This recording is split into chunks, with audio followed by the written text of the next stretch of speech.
ser espírita em tudo aquilo que fazemos. Então, são 7h30. Vamos iniciar a nossa reunião. Vamos, então, começar com a nossa prece, mas de antemão agradecendo a cada um que está fazendo parte dessa corrente nessa terça-feira, através desse encontro amoroso que o Grupo Espírita Regeneração está nos proporcionando. Quem desejar, então, procure sentar de forma confortável onde está, que possamos, aqueles que desejarem, fechar os nossos olhos, simplesmente para que possamos ter uma conversa íntima com Jesus, esse nosso querido amigo. Jesus, nosso mestre, o nosso coração está feliz e profundamente grato por esse momento, por essa oportunidade tão abençoada de juntos, através do nosso querido irmão Alexandre, podermos relembrar, refletir sobre o teu evangelho, para que possamos nos sentir fortes, para que possamos fortalecer a nossa fé e a nossa vontade em sermos melhores, em fazermos melhor, independente de cada dia, que possamos sempre, Jesus, estar sintonizados com o teu amor, que nos faz grandes no amor. Que essa noite seja uma noite abençoada, que cada um que está aqui reunido e todos aqueles que estão no nosso pensamento, na nossa lembrança, possamos todos ser abençoados, que possamos ser cuidados em tudo aquilo que precisamos e desejamos, e que possamos ser presenteados, Jesus, uma noite de luz, de saúde, de paz. Pedimos ainda que o nosso irmão Alexandre Burcuran seja bem intuído, seja inspirado pelos seus mentores espirituais, para que possa nos trazer a boa palavra, a boa nova, o Evangelho. Obrigada, Jesus. Obrigada, doutor Bezerra de Menezes. Obrigada a todos os dirigentes, a todos os companheiros do Grupo Espírita Regeneração e a cada irmão que essa noite chegou aqui a nós por essa oportunidade, por esse momento tão bonito e tão importante para a nossa caminhada. Que Jesus esteja entre nós e nos abençoe. Que assim seja. Vamos, então, passar a palavra ao nosso irmão Alexandre Burcuran, que vai trazer para a gente o Evangelho de Jesus segundo o Espiritismo, sempre com a sua boa palavra, tão fortalecedora, tão esclarecedora, que possa, então, o nosso irmão fazer a sua palestra. Muito obrigada, Alexandre. É um grande prazer estar com vocês, meus irmãos. Eu agradeço a Deus, agradeço a Jesus, agradeço aos nossos amigos espirituais por terem nos reunido desta forma, tão distantes, porém tão próximos, utilizando essa ferramenta que é fruto da inteligência humana, mas é fruto também da benevolência de Deus, que nos concedeu os meios e os recursos para, com o nosso trabalho da humanidade, havermos chegado até esse ponto. Que a conexão esteja estável, que vocês estejam me ouvindo sem interrupções. Eu estou com o meu outro telefone ligado. Se houver algum problema, podem me ligar para o meu outro telefone, meu celular. A Isaê tem meu celular, meu outro celular. Podem me ligar já que está havendo algum problema para eu tentar corrigir o curso de alguma coisa nessa ferramenta que não esteja funcionando corretamente. Antes de nós começarmos, que quando nós nos envolvemos com a espiritualidade, nós somos ferramentas. Pensamos que escolhemos muita coisa, pensamos que planejamos muita coisa, mas, na verdade, a maior parte do tempo nós estamos sendo dirigidos, conduzidos, e se temos a mente aberta, o coração, pelo menos, se não totalmente puro, mas pelo menos um coração amigável às boas ideias, nós acabamos escolhendo o que é melhor, entre aspas. Nós acabamos e damos ensejo a que essas melhores escolhas elas se constituam uma benesse para nós mesmos e para as outras pessoas. Nós somos cordatos, resignados, se nós exercitamos o espírito franco do cristão e aceitamos a condução dos nossos bons amigos espirituais. E hoje, a Evangelho foi feita, entre aspas, ao acaso. Eu não tinha uma ideia preconcebida, não tinha feito uma escolha, digamos, consciente. Quando me preparava para essa nossa reunião, eu pedi a Deus e aos bons amigos que abrissem o Evangelho na página que fosse necessária para nós. E a página que veio, capítulo 9, Bem-aventurados os que são brandos e pacíficos. Esse capítulo se baseia em 3 passagens evangélicas. Duas delas são extraídas. Bem-aventurados os brandos, porque herdarão a terra, e bem-aventurados os pacíficos, porque é de Deus. Ambas as citações são extraídas do Evangelho de Mateus, capítulo 5, que é onde está o Sermão da Montanha, né? Versículos, e ainda um trecho maior, que passo a citar agora, que está nos versículos 21 a 22. Sabeis que foi dito aos antigos, não matareis, e quem quer que mate merecerá condenação pelo juízo. Eu, porém, vos digo que quem quer cólera contra seu irmão, condenação no juízo. Que aquele que disser a seu irmão, raca, merecerá condenação pelo conselho. E que aquele que lhe disser, és louco, merecerá ser condenado ao fogo do inverno. Essas 3 passagens, elas me remetem, o próprio título do capítulo, Bem-aventurados que são brandos e pacíficos, elas me remetem a esse momento que nós estamos passando.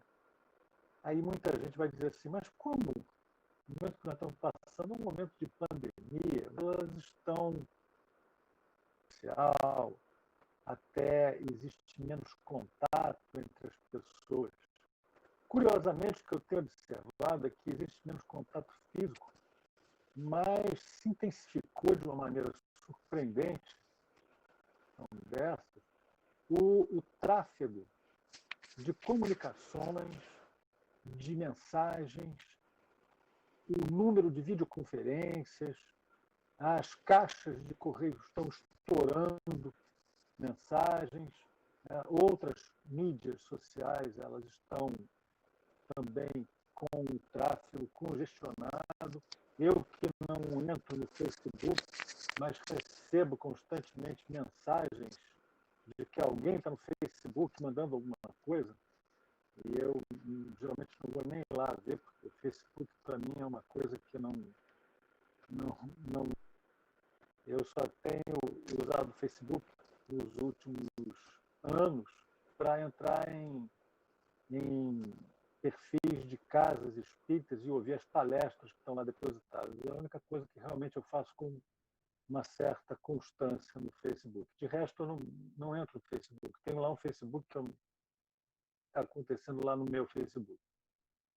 Mas eu sei, porque recebo mensagem, eu sei que as pessoas, elas, em vez de aproveitarem esse momento de pandemia esse momento em que tantos precisam de apoio, precisam de tolerância, esse momento em que nós deveríamos estar unidos em torno de um ideal que envolvesse a humanidade. Não. Eu vejo lá brigas homéricas, primos que se desentendem, amigos de longa data em que um defende o azul, o outro defende o amarelo e acabam se desentendendo de uma maneira quase incompreensível, quase irracional, e negam exatamente aquilo que Jesus nos convida a fazer. Jesus nos diz, bem-aventurados os que são brandos, porque herdarão a terra. E nós nos comportamos de uma maneira violenta, colérica. Bem-aventurados os pacíficos, porque serão chamados filhos de Deus. E toda o nosso comportamento, principalmente nessas mídias sociais, é um comportamento violento, agressivo, sectário. Quem não compartilha das nossas ideias é contra nós. Não existe mais o contraditório. Acho que foi Demócrito, filósofo grego, que disse que fazia parte da natureza, que a própria natureza era contraditória, era preciso aceitar as ideias diferentes das nossas para que o próprio conhecimento evoluísse. E hoje em dia nós negamos o contraditório, mesmo aquelas pessoas que se dizem muito abertas ao diálogo, dizem propensas a discutirem os assuntos de uma maneira mais elevada, evoluída, mesmo essas pessoas acabam se revelando muitas vezes sectárias, agressivas com quem não lhes compartilha das ideias, excluindo do convívio aqueles que em algum momento ousaram discordar da sua opinião. E isso tudo manifesta uma violência que Jesus condena. Jesus, ele diz: sabeis o que foi dito, não matareis, e quem quer que mate merecerá condenação pelo juízo. Mas aí ele acrescenta: todo aquele que se puser em cólera contra o seu irmão merecerá condenação também. E nós nos permitimos a cólera, nós nos permitimos a agressividade, nós nos permitimos dizer coisas bárbaras, violentas contra os nossos irmãos. Isso é a contradição de tudo aquilo que Jesus nos ensinou, é a contradição de tudo aquilo que os Espíritos nos dizem. Os Espíritos nos recomendam a moderação, a mansuetude, a afabilidade, a paciência, a benevolência para com o nosso semelhante. E isso é tudo que nós negamos ao nosso semelhante. Benevolência, moderação, a quantidade de opiniões definitivas que são emitidas em todo tipo de mídia social, em todo tipo de crônica, é uma coisa que me deixa assustado. Eu, uma vez comentei, acho que aqui em casa mesmo, com a minha mulher, minha filha, talvez tenha sido no trabalho, já não me lembro mais, mas eu comentei, meu Deus do céu, de uma certa maneira, eu tenho inveja dessas pessoas. Tanta convicção, elas têm tanta certeza de tudo. E eu, chegado praticamente aos 61 anos, eu tenho tão poucas certezas. A única certeza que eu tenho é que Deus é o Pai Criador de todas as coisas, perfeição absoluta, bondade absoluta. Essa é uma certeza que eu tenho. A outra certeza que eu tenho é que Jesus Cristo é o nosso irmão maior, nosso governador, espiritual do orbe e que todos nós iremos desencarnar, mas não deixaremos de existir como indivíduos. Nós nos perpetuaremos pela eternidade em espírito, porque espírito nós somos. Estamos encarnados. Então, eu tenho essas duas certezas. Agora, tudo mais é tão discutível, tudo mais tem tantas opções válidas, mesmo já tendo descartado tantas outras completamente inválidas, ainda restam tantas dúvidas, tantas opções, tantas possibilidades. E eu vejo as pessoas fechando portas, que são absoluta certeza do que afirmam. E eu digo, nossa, que inveja. Essas pessoas, elas devem ser muito adiantadas, porque elas têm tantas certezas e eu tenho tantas dúvidas. Eu ainda preciso pensar tanto, discutir tanto, ponderar tanto. E mesmo quando me inclino por uma concepção, ainda permanece lá no meu íntimo uma janelinha aberta para olhar para outras possibilidades que se abram.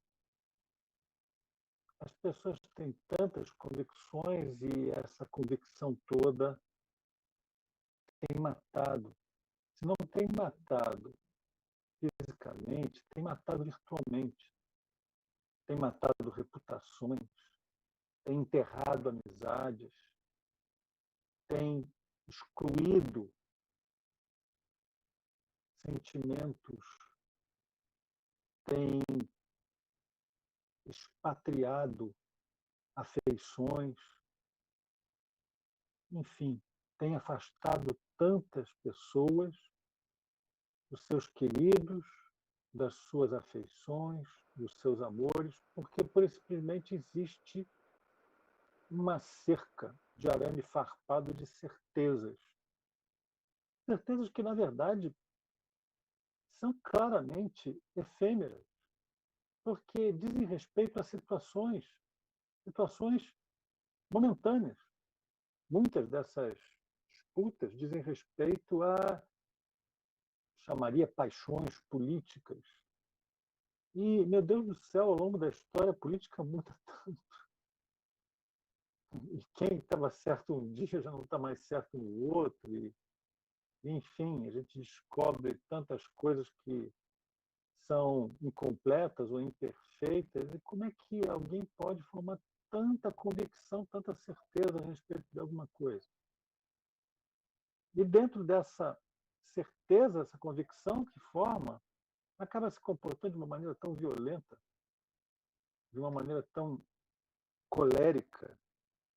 São autênticos tiranetes impondo a todos aqueles que não têm outra alternativa senão se submeter à vontade, ao temperamento, impondo a eles opiniões, às vezes opiniões bastante questionáveis.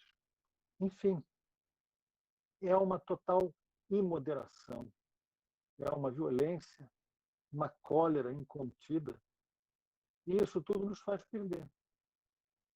Eu, quando falo em benevolência e paciência, sempre me recordo de uma passagem da biografia de Mahatma Gandhi, em que ele, já no final do processo de independência da Índia, estava sentado a uma mesa de negociação, tendo como mediador o vice-rei da Índia, Lord Mountbatten. E Mountbatten claramente tinha uma simpatia pela ideia da independência da Índia, e se não exatamente pela ideia da independência da Índia, ele tinha uma simpatia grande pela posição manifesta por Gandhi. E durante essa negociação, os opositores britânicos da independência da Índia, eles tentaram, de todas as formas, provocar Gandhi. e falaram coisas absurdas, extremamente ofensivas. E Gandhi não respondeu a nenhuma das ofensas. Ele foi impassível. Ele foi do começo ao fim, sem nenhum tipo de desequilíbrio, sem nenhum tipo de resposta mais acrimoniosa, nada. Foi absolutamente impassível, equilibrado.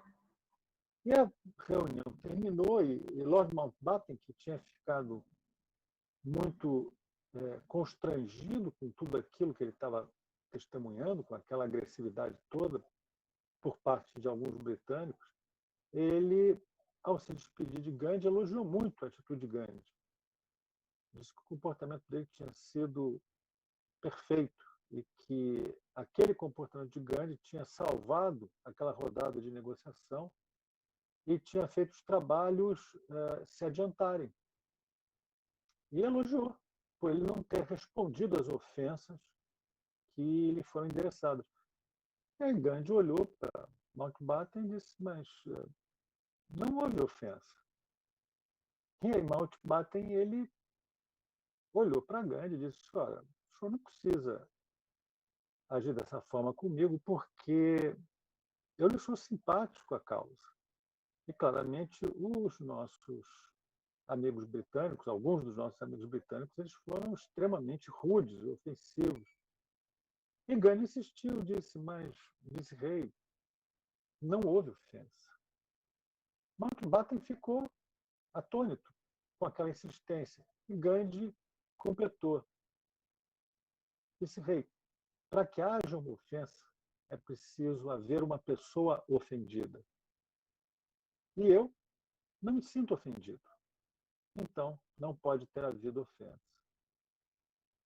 Essa mansuetude, essa paciência que Gandhi revelou, é um exemplo para nós. É o exemplo que Jesus nos deixou. Ele foi manso, pacífico, quando o condenaram a ser crucificado. Ele carregou a sua cruz.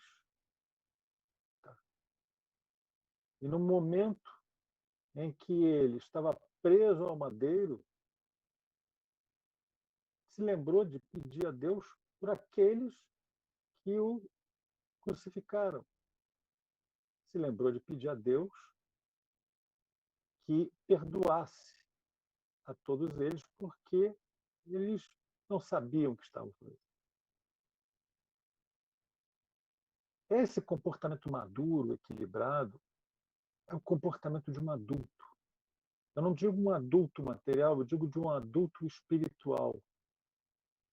Quem é espiritualmente crescido, quem é espiritualmente adulto,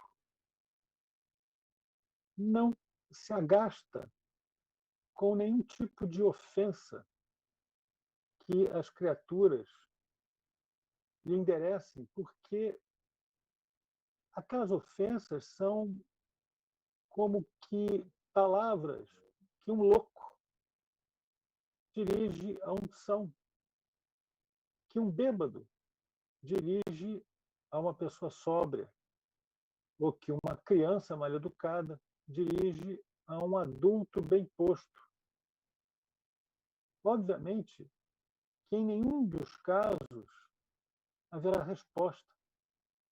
A um louco não se responde, a um bêbado não se responde, a uma criança mal educada só se responderá se formos os adultos responsáveis pela sua educação.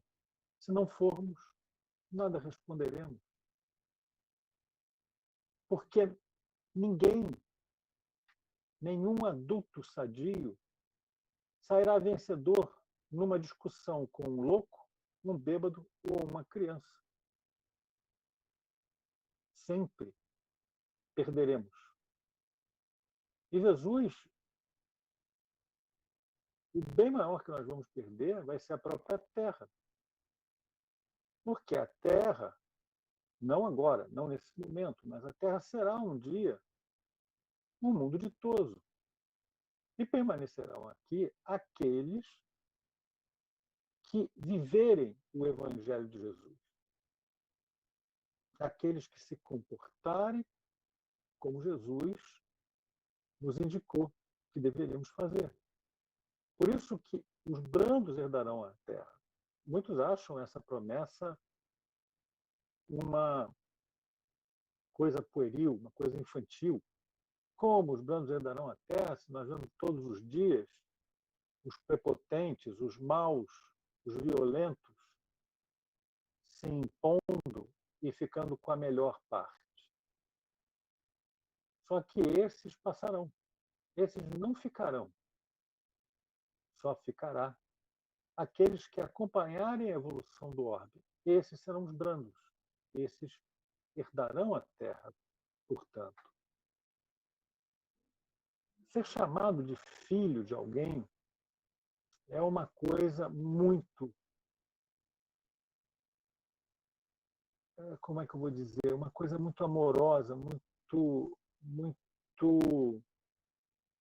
tocante até, envolvente. Eu me lembro até de uma vez em que eram duas advogadas que estavam em lados opostos e elas estavam numa mesa de... Elas estavam numa como é que eu vou dizer, uma reunião de arbitragem, mas não é o termo não é bem exatamente esse, reunião, era uma audiência de arbitragem. E elas estavam em lados opostos e existia uma advogada, uma moça mais nova, e a outra advogada da outra parte era uma mulher mais madura. E a advogada mais madura, em um determinado momento, enquanto elas conversavam, ela disse: minha filha, vamos... mas ela falou minha filha num tema muito... Como é que eu vou dizer? Num tema muito familiar. Minha filha, vamos ponderar sobre a seguinte situação. E a outra advogada, ela cida. E ela protestou e disse: minha filha não, doutora.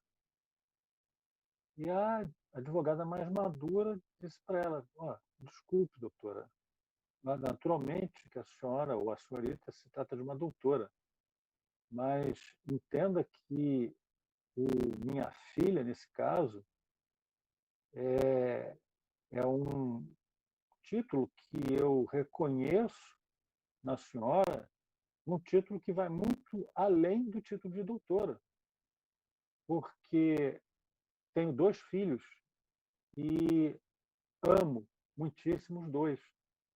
E colocá-la no mesmo patamar que eles significa, se não amá-la como eu amo aos meus filhos, pelo menos reconhecê-la no mesmo nível dos meus filhos. E é um lugar especial que eu reservo na minha mente e no meu coração. Eu achei muito interessante essa resposta da advogada mais madura. E eu percebi que foi dito de coração. Tanto que a advogada mais nova, ela sentiu o choque das palavras da outra advogada. Então, o que eu digo é, nós temos de exercitar de brandura no discurso com as pessoas e praticar no nosso cotidiano com as pessoas a benevolência com os nossos semelhantes. Inclusive, que as pessoas também exerçam, pratiquem a benevolência para conosco. Porque muitas vezes nós não deixamos as outras pessoas elas serem pacientes conosco. Nós nos irritamos porque somos impacientes e ficamos ainda mais impacientes com a afabilidade, a doçura, a bondade que outras pessoas manifestam em relação a nós. Porque, afinal de contas, nós somos melhores, nós somos os tais. Então, qual é um comportamento melhor do que o meu? Como é que alguém pode manifestar em relação a mim algum tipo de comportamento afável quando eu não estou sendo afável? Então, é uma corrente dupla. Eu devo ser paciente e bondoso com os outros, mas devo permitir aos outros que também exerçam paciência e benevolência para comigo. Agora, é preciso que a gente distinga também as pessoas que fazem isso de coração, como aquela advogada que eu citei. Ela fez, e o tom da voz dela, a postura dela indicavam que ela estava fazendo realmente de coração, ativa nela. E distinguir esse tipo de pessoa que age instintivamente com o coração aberto daquelas outras pessoas que usam de uma maquiagem social, de um verniz social, para aparentarem afabilidade, quando, na verdade, elas só estão esperando uma oportunidade em todo o seu rancor, toda a sua cólera, e se comportarem de maneira violenta em relação a nós, embora uma violência errada, como, por exemplo, essa violência verbal toda, ou escrita que a gente vê aí na internet. Quando a gente vai conhecer uma dessas pessoas que escreveram algumas barbaridades que estão ali, que no convívio social se apresenta muito urbana, até cordata. E depois você diz, mas como essa pessoa que eu estou vendo, como é que esse cordeiro se transforma naquele lobo que eu vi lá no site, no Twitter, sei lá, qualquer coisa que seja. Há pessoas que se transformam em verdadeiros tiranos no seu ambiente doméstico, no trabalho, se tem algum subordinado, na vida, às vezes até na vida em sociedade, há pessoas que são inconvenientes. Acho que todo condomínio tem aquela pessoa que vai em toda reunião de condomínio só para discordar o tempo todo de tudo, né? Se alguém propuser distribuir dinheiro, ele vai ser contra. Não, mas o dinheiro vem do meu bolso, eu vou distribuir dinheiro agora para vocês. Não, eu sou contra. É tudo contra, né? Parece aquela piada do se houver governo, eu sou contra, né? Mas é assim. Mas existem essas pessoas e elas se convertem em verdadeiros tiranos, elas tiranizam todos que estão em volta delas, ou então produzem um tal nível de mal-estar que a simples presença delas já é capaz de desencadear uma série de reações inconvenientes. Essas criaturas, elas, embora não cometam assassinatos fisicamente, elas estão o dia todo, estão cotidianamente assassinando a boa vontade, assassinando a convivência, assassinando o melhor de civilidade que existe entre as criaturas. E isso é equivalente a uma violência física. E vai merecer igualmente algum tipo de reparação, algum tipo de expiação, algum tipo de ação reformadora do indivíduo, se não nessa encarnação, numa próxima encarnação. As criaturas mais evoluídas, elas são profundamente resignadas, obedientes mesmo. E muita gente fala que isso é um comportamento passivo. ultimamente eu tenho ouvido críticas ao comportamento espírita dentro do próprio movimento espírita. Há alguns anos, os espíritas eram criticados pelos não espíritas, porque o espiritismo seria muito passivo, ele não colaboraria para um aceleramento, ou uma aceleração, melhor dizendo, uma aceleração do progresso social, do progresso da humanidade, do ponto de vista da promoção da melhor condição de vida das pessoas, etc. E agora, mais recentemente, mas isso eram as pessoas não espíritas. Mais recentemente, alguns espíritos, pessoas que se dizem espíritas, criticando essa porque os espíritas são muito passivos, era preciso ter uma ação mais positiva em favor disso, ou daquilo outro.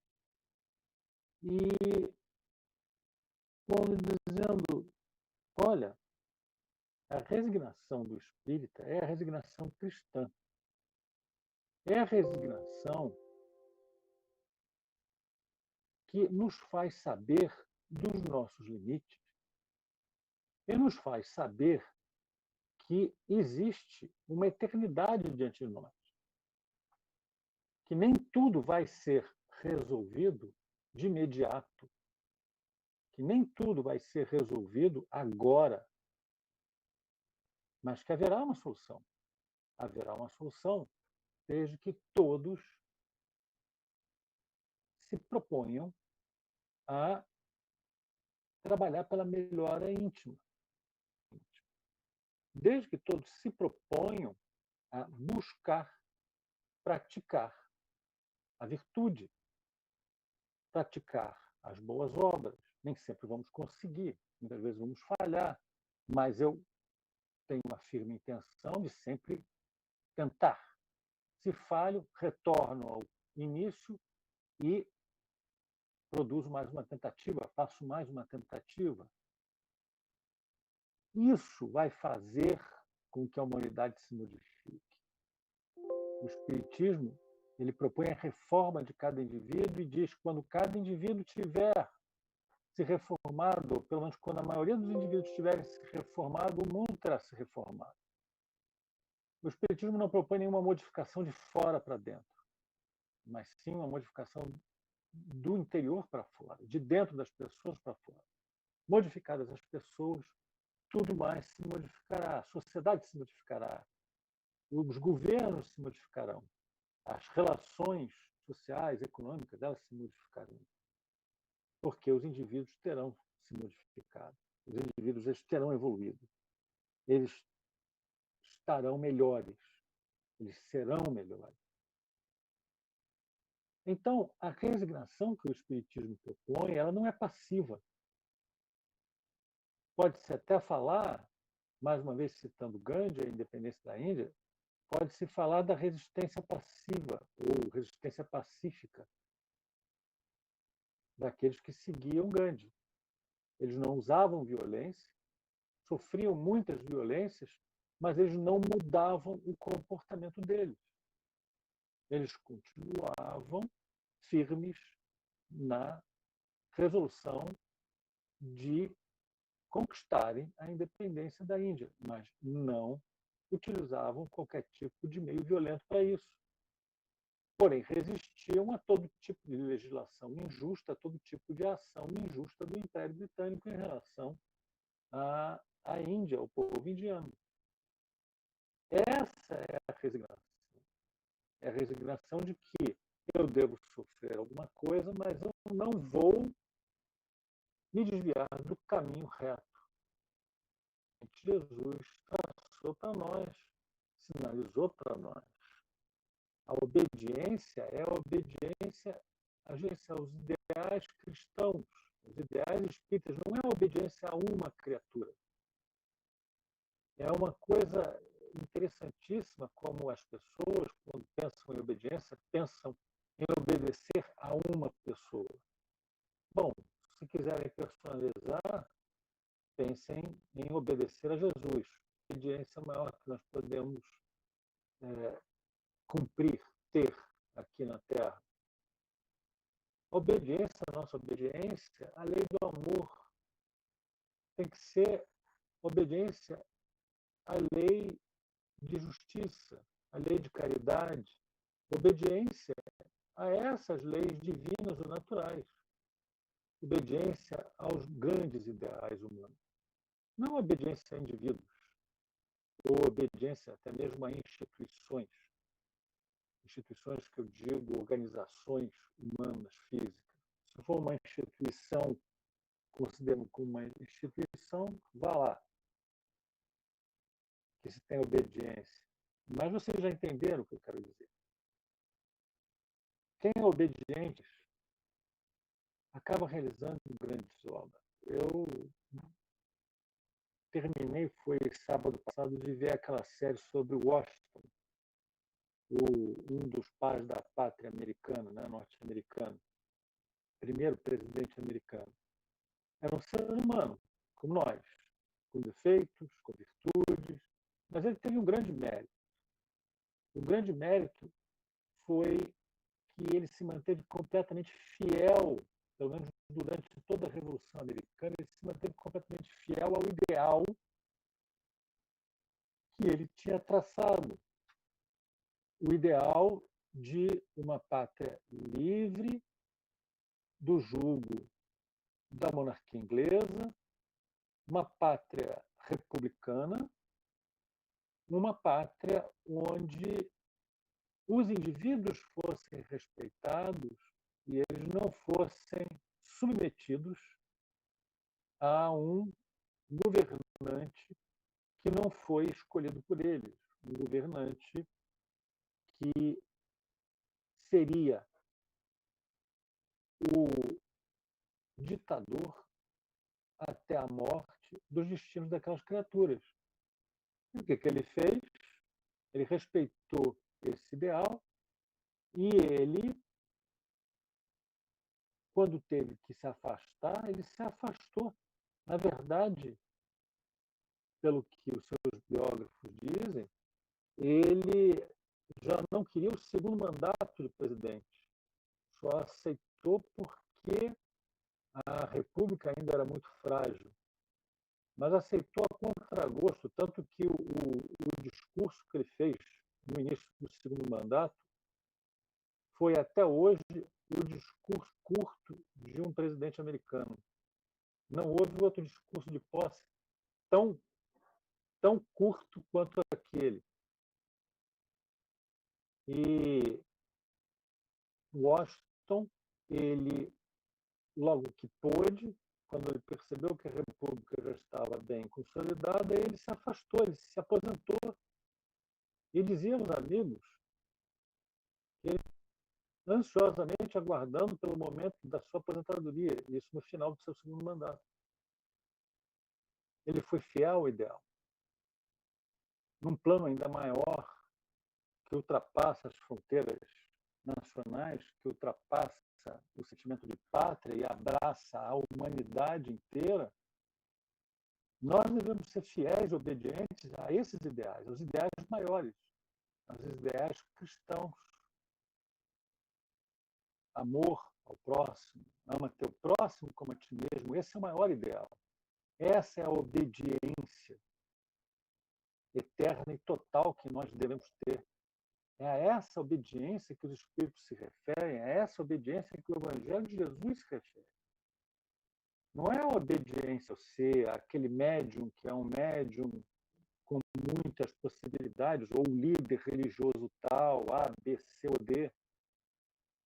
Isso também me faz lembrar do ano em que chegou lá, em 2002, quando Chico Xavier desencarnou, um amigo meu não espírita, ele veio comentar comigo, puxa, ele nem sabia espírita, né? E ele, até de uma maneira generosa, veio comentar comigo, puxa vida, né? Chico Xavier é uma pessoa com tantas qualidades, né? Um líder assim tão agora se vai, como é que vocês ficam agora sem o líder de vocês? E eu olhei para ele e disse, amigos, ficamos, porque ele não era líder de nada. E aí meu amigo ficou espantado, olhou e disse, mas como ele não era? Não, ele era um exemplo, ele era assim um modelo para nós, um modelo de médium, um modelo de cristão, um modelo de espírita. Mas ele não era líder de nada, não. A gente não tem líder, não. E não faz eleição para novo líder, não. Líder, se existe um líder, o único líder que nós podemos dizer que será o nosso líder é Jesus Cristo. Ele é o nosso líder. Nada mais. Nesse órgão, ninguém pode ultrapassar Jesus. E a gente não vai seguir ninguém, a não ser Jesus Cristo. Essa é a obediência. Obediência ao ideal cristão. Resignação diante daquilo que nós devemos aceitar, entendendo que temos a eternidade diante de nós para pacientemente, benignamente, nós irmos modificando. E o que tem de ser modificado é o íntimo de cada criatura. Não são organizações. As organizações elas se modificarão na medida em que as pessoas tiverem se modificado em seus íntimos.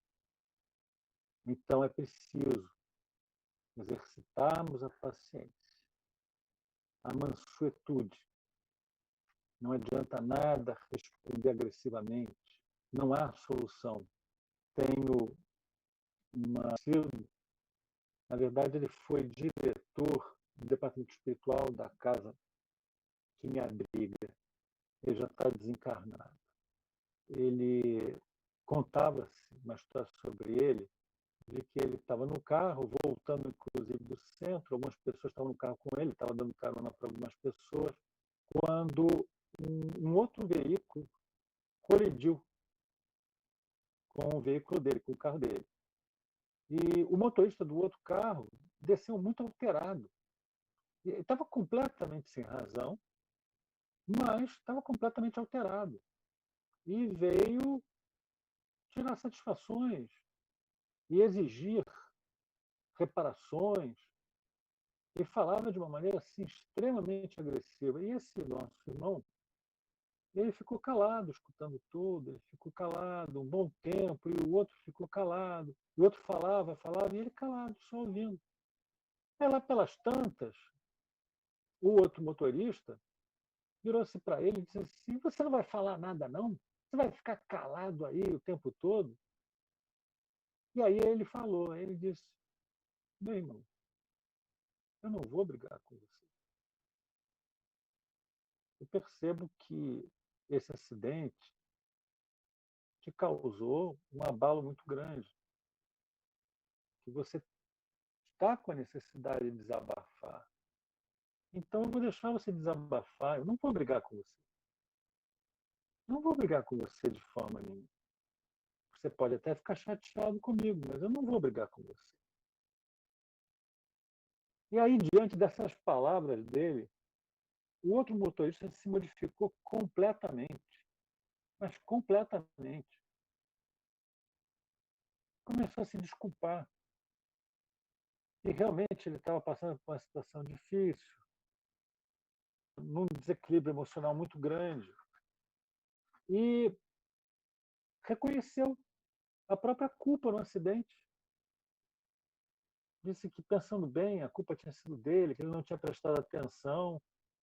Ele já estava se propondo a pagar um prejuízo, que não foi tão grande, quando esse irmão disse, olha, vamos fazer o seguinte, vamos trocar cartões, eu vou acionar minha seguradora, você deve ter a sua seguradora, aciona a tua seguradora, deixemos que eles se entendam.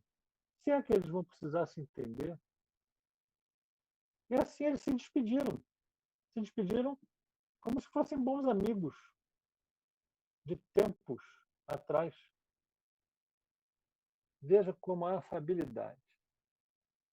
a mansuetude, a moderação resolveram uma situação que nos dias de hoje, quantas vezes nós vemos desandar até em crimes de sangue. Isso porque uma das partes foi mansa, branda, pacífica, equilibrada, moderada, como Jesus nos recomenda em seu Sermão da Montanha. Meus irmãos, eu vou concluindo a nossa conversa por aqui, porque, embora estejamos todos em casa, eu tenho certeza que cada um de nós tem muitos afazeres, muita coisa para ser arrumada em casa, muita louça para ser lavada em casa, né? Essa é a hora de lavar a louça do jantar ou ainda até preparar o jantar. Então, meus irmãos, existe hora para tudo e aí também o equilíbrio, ele deve ser a bússola da nossa vida. Não adianta nós nos dedicarmos exclusivamente ao espírito e descuidarmos da matéria, assim como não podemos dar atenção somente à matéria e descuidarmos do espírito. Existe um delicado equilíbrio entre as coisas e nós precisamos exercitá-lo diariamente. A nossa conversa ela está sendo muito agradável, pelo menos para mim. Esse convívio com vocês está sendo muito agradável, mas existem outras necessidades, existem outros chamados que nós precisamos atender. Mas eu deixo aqui para os irmãos um último convite, que é o de lerem esse capítulo 9 do Evangelho segundo o Espiritismo hoje antes de dormir. Antes de dormir, faça a leitura desse capítulo, prepare a sua cama espiritual com esse confortável cobertor que é o Evangelho segundo o Espiritismo. Meus irmãos, que Deus abençoe a todos, que Jesus Cristo nos envolva em seu amor e os nossos amigos espirituais continuem nos acompanhando ao longo da nossa caminhada terrena. Eu devolvo a palavra à nossa irmã para que ela nos conduza. Muito obrigada, Alexandre Camporã, pelas palavras, pela inspiração. Obrigada pelos ensinamentos. Que Deus abençoe aí a sua jornada, levando tanto amor e carinho para tanta gente. Antes da prece final, queria falar para vocês 2 recadinhos. Primeiro, que às vezes, durante esse tempo que a gente está ficando tanto em casa, mesmo que a gente não esteja angustiado, mas às vezes a gente precisa conversar com alguém. Então, existem algumas casas que estão com esse trabalho de atendimento fraterno, mantendo esse serviço. Então, a gente traz aqui para vocês a casa do Frei Fabiano, que é ali no meio, o Seja Barra, o Centro Espírita André Luiz, que são casas que estão agendando por meio de WhatsApp, de encontros virtuais, esse atendimento fraterno. Então, quem precisar pode futuramente entrar em contato com o Valdo, eu, comigo, ou até procurar por essas casas, a casa de Frei Fabiano, Seja Barra e o Centro Espírita André Luiz, para ter os telefones de contato e poder conversar um pouquinho com alguém, que vocês possam sentir a vontade para isso. Durante o mês de agosto, que a partir de semana que vem, a gente já está no meio do ano, a gente vai iniciar agosto com a palestra do Cláudio Mário. Em agosto, a gente vai ter aqui esse encontro com a gente de terça-feira, do Frutuoso. No dia 18, a gente vai ter o cartunista Rogério Tadeu. E fechando o mês de agosto, a gente tem o Wagner Freire. Então, quem puder divulgar o trabalho, toda terça-feira, às 7h30, por esse canal, por esse mesmo link, a gente está aqui reunido. Então, vamos à nossa prece final. João.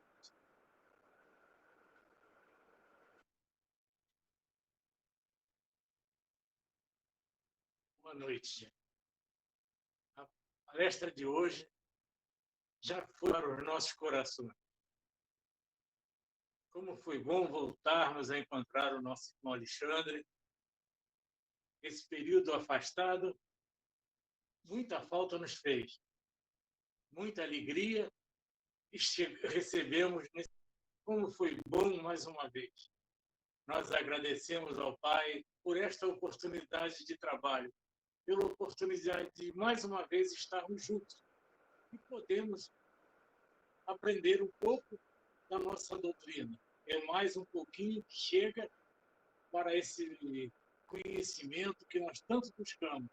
Senhor Jesus, mestre de amor e bondade, que todos possam ser atendidos na noite de hoje, recebendo esse teu carinho, recebendo esse teu socorro espiritual, que tanto nos importa nos dias de hoje. Graças a Deus, que a paz esteja conosco.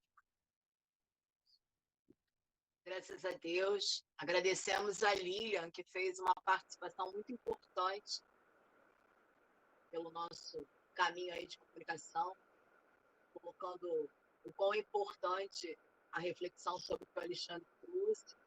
A Renata disse também. Agradecemos ao Raul. Que todos tenham uma noite de paz. Muito, muito, muito obrigada mesmo por conosco essa noite. Não tem ideia do quanto é importante estarmos juntos. É maravilhoso. Então, que possamos, nesse momento, agradecer do fundo do coração a cada um, ao Alexandre, ao Regeneração, que nos proporcionou essa noite.